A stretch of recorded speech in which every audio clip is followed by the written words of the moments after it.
Hey, looks like I'm live. Hi, it's Sandy Rask. I'm going to give it just a second because you know the dial spins.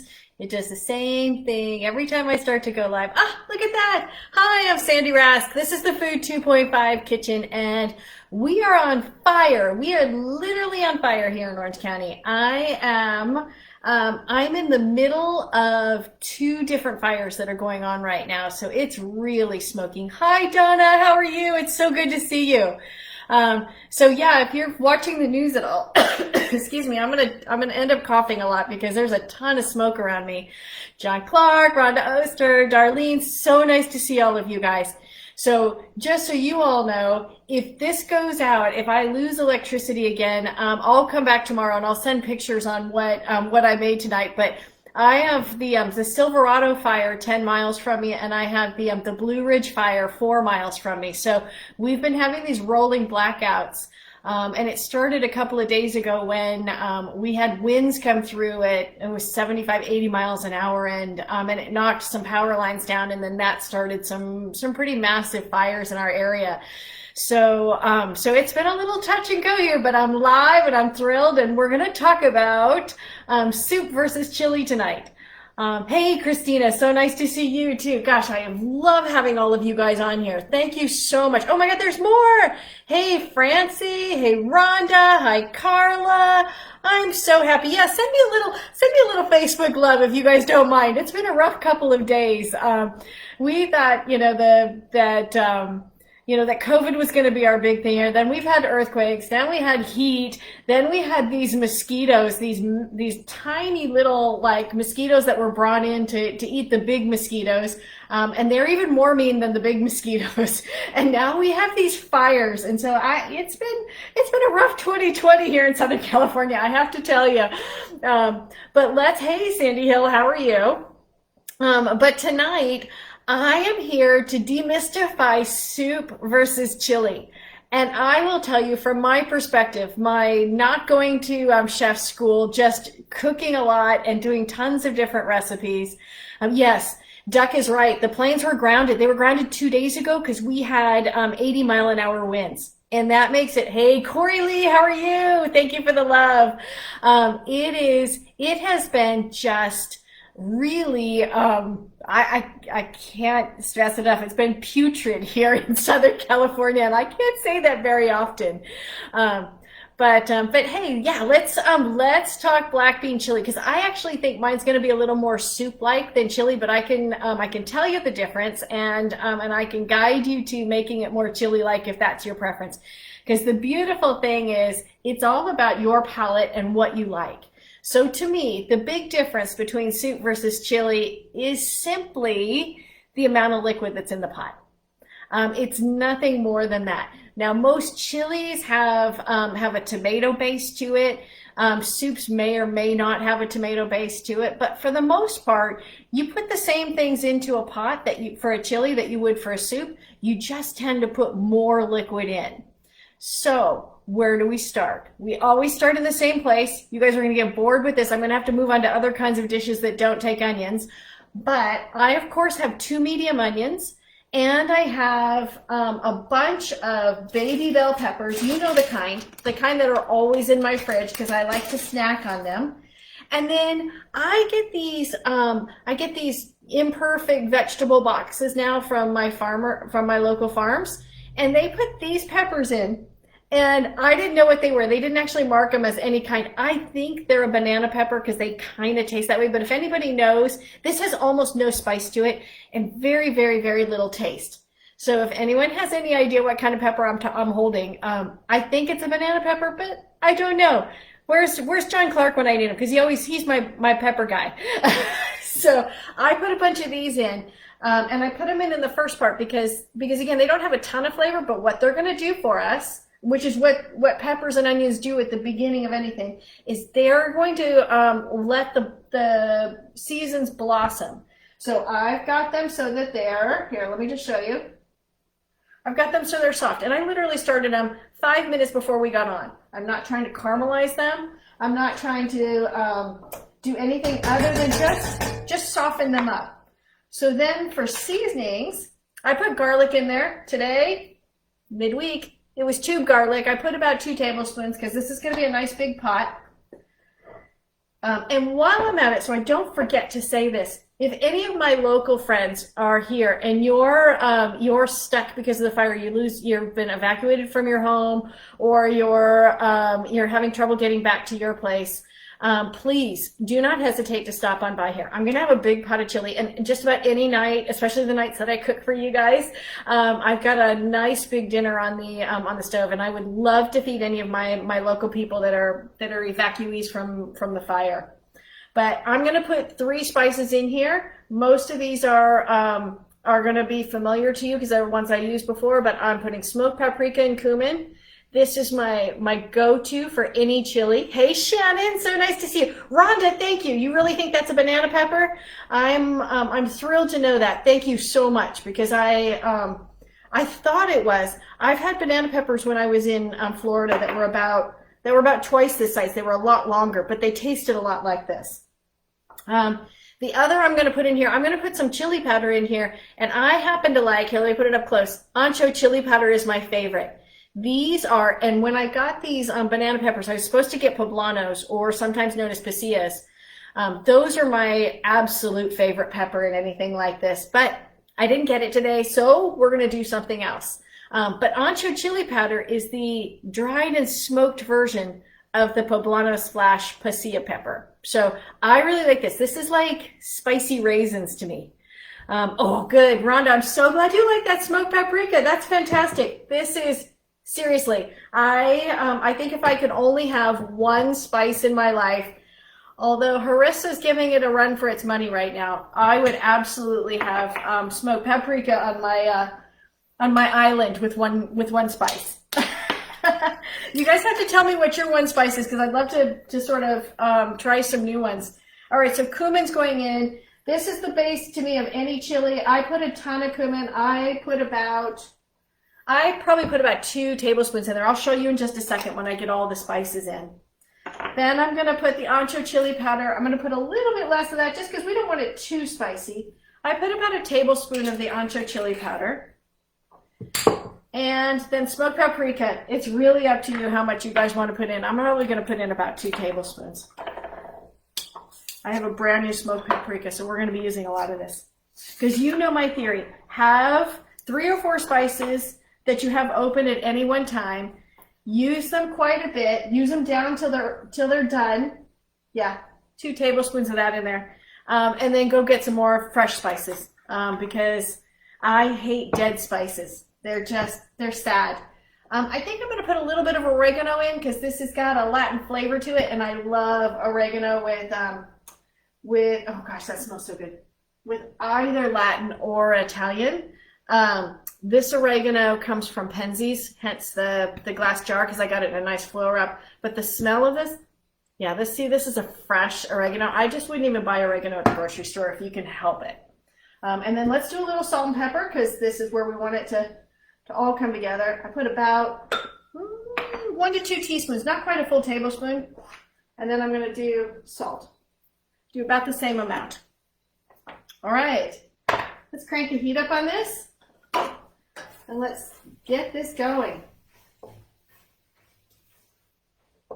All right, so that is now cooking. Now, we could make this entirely vegetarian if we wanted. And we could just keep going with this. I happen to have, because I did the show the other night with the sausages, I happen to have a dry cured chorizo, because it came in my grocery basket. And I thought, you know what, let me just use it in here, even though, again, it's a fair amount of meat for me to have pork several days in a row. But I'm going to put so little in this that I feel like I'd rather use it and get the flavor into the dish than lose it. But this is the one that I have. Now this is different than regular chorizo. So this is dried and uncured chorizo. It's Italian style. So take a look at this. It looks like a salami, but the flavor is chorizo. So it's that pork. It's got a fat in it because it's a sausage. And the predominant flavor is smoked paprika and garlic. So this is going to be really beautiful. And all I'm going to do is take and cut this up. And again, this is a lot like a sausage. It cuts like a sausage. Look at, I'll show you. Look at how pretty these little bites are. And you can see it's definitely got like the smoked paprikas in it, because I'm getting orange all over my fingers. So I'm just going to cut this into little bits. I'm going to use this whole thing is 7 ounces. And again, the key to this is you want it raised without antibiotics or hormones. You want really, really well cared for pork if you're going to, pigs if you're going to eat pork. You want it uncured, because the meat industry isn't our friend sometimes.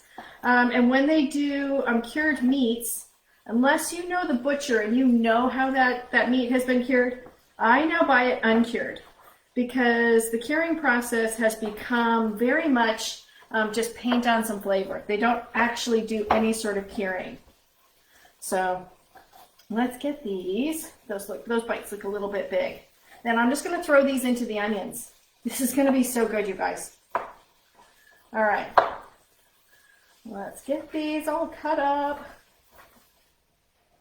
I hope everyone else is getting better weather than we are, because I'm kind of over this. I actually wouldn't mind a little bit of chilly fall weather, chilly weather.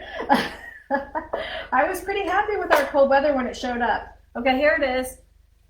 All cut up into bite-sized pieces, 7 ounces going into a whole pan. So I'm going to get probably about, I don't know, at least 8 to 10 servings out of this. So each serving is going to have less than an ounce of that beautiful chorizo. Okay, what am I seeing? Scrambled eggs with homemade refried beans. Oh my gosh, yeah. Seasoned with those sliced avocados. Oh my gosh, so totally right, Shannon. That is a beautiful, beautiful meal. All right.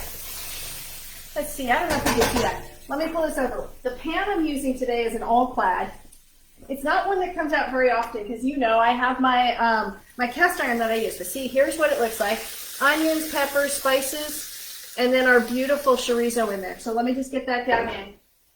If I wasn't doing this show, just know I would reverse the onions and the chorizo. I would let the chorizo season the pan, and then I would put the onions, peppers, and then the spices in on top of it. But I wanted you guys to see that chorizo whole, because it was such a different look. I've never seen chorizo that looked like that.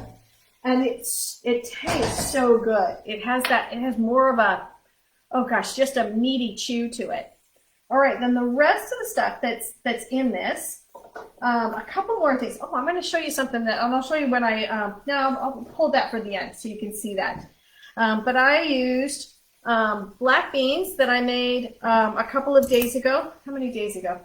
Well, I made them when we had when we did the shepherdless pies.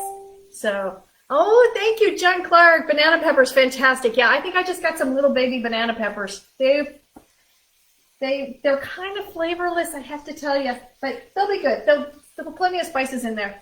But I have black beans that I made in my Instapot. If anybody wants the proportions or how to cook that, that's, to me, the Instapot is the best to make beans with. And beans that are homemade are far superior to the ones in the can. But if you buy low sodium ones in a can, rinse them, and they're fine. They're really, really good for a midweek meal. I just happen to be kind of a bean snub. And then the corn I'm using is frozen corn. It's organic. It's from Whole Foods, and I like it fire roasted. It kind of gets that little bit of a char. Let's see if you can see that. There you go. This fire roasted corn is not bad. Again, you know, in the scale of what corn, I like fresh corn off the cob because I like the texture of it. I like the texture of canned corn, but I like the quality of the frozen corn better. So I tend to, if I'm not going to cut it off the cob, I tend to go to frozen. Yeah, and the fire roasted is really, really, it's lovely. So I'm going to use about half a bag of the fire roasted. And this is almost done. I can smell the spices. So they're all ready to go. So what I'm going to do is I'm going to put the beans and corn in. Okay. Then a couple more things. I'm going to put for a little bit of spice because the banana peppers weren't very spicy at all. Let me get this up close. Diced green chilies, and I've got 2 cans of these. which I love. And I particularly like this season, these hatch chilies. They're a little bit spicy, so be careful. But they come in this really nice liquid. So you can see what they look like in there. Yeah, diced green chili. So I'm going to put 2 cans of those in. See if I got that. Yeah. And one more. Oh my God, you guys. One of these days, we're going to do a live show, and I'm going to invite you all so you can smell what I smell every time I'm cooking these. Unbelievable. All right. Then what I did, so I took about a cup of the black beans, and I pureed them in my bullet. Okay, so you can see, I put a little bit of water. Hold on, let's see if I can get it without dripping all over my computer. There we go. It doesn't look like much in there, but this is about a cup of black beans and a couple splashes of water. So we're going to put that in because that's going to give it some liquid, but it's going to give it something thick. So let's just, oh my gosh, this already is coming around. Now, the only thing, let me just double check everything here. Yep, the only thing left to do is to put some liquid in this and let it all just sort of gel together. Holy cow. Okay, hold on. Before I put liquid in, look at this. Does that look like chili you would eat? I am so happy. This is really, really good food. All right, so just to get this kind of kick-started a little bit, I have the electric tea kettle, and I'm going to use some hot water, which I know is not, what you should do is put cold water in this. And I put, I don't know, about 4 cups. If I were making soup, I'd put 8 to 12 cups in there. But I'm making chili, so I want it to be I want it to be thicker. And even that's a little thin for a chili. Like I said, I'm going to make mine more soup-like. But what we're going to do is we're going to turn this up to high now, bring it to a boil. Then once it boils, we're going to turn it down and we're going to let it simmer for about 15 minutes. Okay, what meat would you use instead of smoked chorizo? Not sold in my area, I don't think. Okay. What you could use is a billion different things. If you want to keep it vegetarian, the soy rizo product out there is really good. And regular chorizo is really good too. It's going to come loose. So what you're going to want to do is start the chorizo in the pan first, then put all the vegetables in, then put the beans in, then put the liquid in. So you want to make sure it's cooked through first. You could use any sausage that you like. I've even made this soup with ground turkey. Totally works. And I think I saw in here somewhere someone said shredded turkey. Oh, there's my sister. My sister comes on all the time. I love this. Oh, thank you for that, for noticing my wine-colored blouse. I love it. I can depend upon my sister for giving me a compliment. Thank you, baby. Mwah. So I saw up there shredded turkey. Someone said that would be really good too. There really isn't anything that wouldn't be good. Ground beef, leftover steak. This would be a fantastic day after Thanksgiving meal. So you could take corn off the cob and throw that in. You could use crudité from appetizers. You could take some leftover potatoes and cut them up and throw it in here, and that'd be a really nice thickness to it. The same flavor profiles absolutely work, no matter what. Oh my God, the cut up green beans from the Thanksgiving dinner. I don't know what you guys do for Thanksgiving, but that's what I would do. And this is a good time to tell you too. So our schedule for the next several weeks, I'm going to do I'm going to finish out this week. Well, this is the finishing of this week with soups. We'll do something on Sunday. I'm not sure what. So Thursday this week, I have the tomato broth ramen. You guys are definitely going to want to tune in for that because that's going to be unbelievable. You're going to want to tune in next Tuesday on Election Day because we're going to do some surprise dishes for election. And then we start 2 weeks of Thanksgiving sides and Thanksgiving appetizers, because I think it's really important, especially in this COVID year, that we really think, hi Charlie, oh my gosh, my nephew is on. Hello Charlie, how are you? It's your Aunt Sandy, can't wait to see you soon. And yes, butternut squash, of course, Pammy, we can put butternut squash on that list. I have been asked for butternut squash, for dressing that is 2.5 friendly, And I think a squash soup too. So I've got, oh, thank you, Rhonda. God, you guys are making me feel so good on this terrible, fiery Tuesday evening. Thank you. But then once we finish Thanksgiving, then December is going to be all about the holidays. I have a feeling this year, because of COVID, we're all going to be doing a lot more small parties, small celebrations. Nuclear family doesn't mean that you can't have fun with it. So I'm going to do some downsized special dinners that can be done so they feel like a holiday, even though you don't have tons of people around you. So that's going to be our agenda. December is going to be all the holidays, and then Thanksgiving we'll probably throw some sweet treats in there. So if there's some some particular kinds of holiday cookies you like to do and you'd like a 2.5 version, throw those at me as well. Because I have some stuff up my sleeve, my gorgeous burgundy sleeve. All right, so let's take a look. All right, so this has now come to a boil. Beautiful. We're gonna turn it down to a simmer, and in about 15 minutes, it'll be done. So when I do stuff like this, when I have soups, when I have chilies, I always think of it in terms of layers. So on Sunday, we did that lentil soup. And the 3 layers are, what do you put underneath? And on Sunday, we put fresh spinach, so it wilted by the hot soup. And then I liked, when I have really cooked and rich stuff like this, to put tons of fresh on the toppings, so that you get, in each bite, you get a little bit of something fresh. So tonight, I'm not seeing it. I'll have to pull it out, but I have cilantro, and I have a mix in my family. I think I've told you some of my family members have that soapy cilantro gene. So I can't put cilantro into any of my cooked stuff. If you don't have that, if your family all loves cilantro, I would put cilantro right into the soup and let it cook into that broth.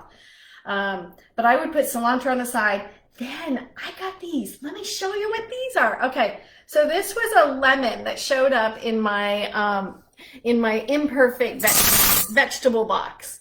But let me show you the inside. Can you see that? These are called pink lemons, and they're so tasty. So we're gonna do a squeeze of these on the top of our chili, so we get a little something bright. Then we'll do cilantro, and I have some avocados. So I'm going to do some diced up avocados to go on top. Now let me make sure. Oh, you know what I didn't put in there? Let me check the, I'm going to get a spoon. Let me check the broth, because the last thing that I like to put in is a little kicker for the broth if it needs it. Let's see, I'll show you the broth while it cools. Isn't the color gorgeous? I mean, look at that. Wow.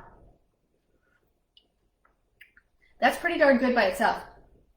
But I'm going to put in, and this I've talked about this one. This is the Better Than Bouillon. It's the premium one, and this is sautéed onion. This just gives it just a little roundness to the broth. So I'm going to put, I've got just a little bit left actually in the jar. So I'm going to put about the equivalent of 2 tablespoons, and we'll stir that in.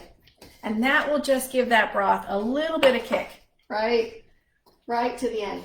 And so we'll just cooking with all of this. The fat from that sausage is going to cook into the broth, and it's going to give it a richness.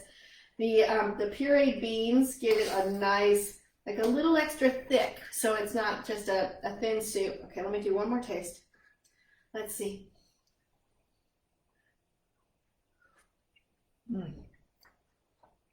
Okay, so the only thing to watch is that those Hatch, I put 2 cans of the Hatch in there, the Hatch peppers. Let me show you. These guys are, there you go. These are a little bit hot, okay? So just taste it after one and make sure, if you have any sensitivity to that. That is so good, you guys. I'm gonna be in soup heaven in about 15 minutes.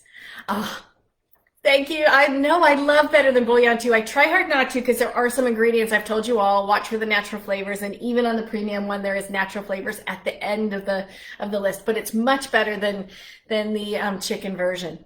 So that's it today. I want to say Thank you, thank you. As always, you guys have no idea how much it means to me for you to be here. This is sincerely and truly, and my sister can chime in here and tell you, this has been my dream for more than 25 years, to have my own show and be able to do cooking live.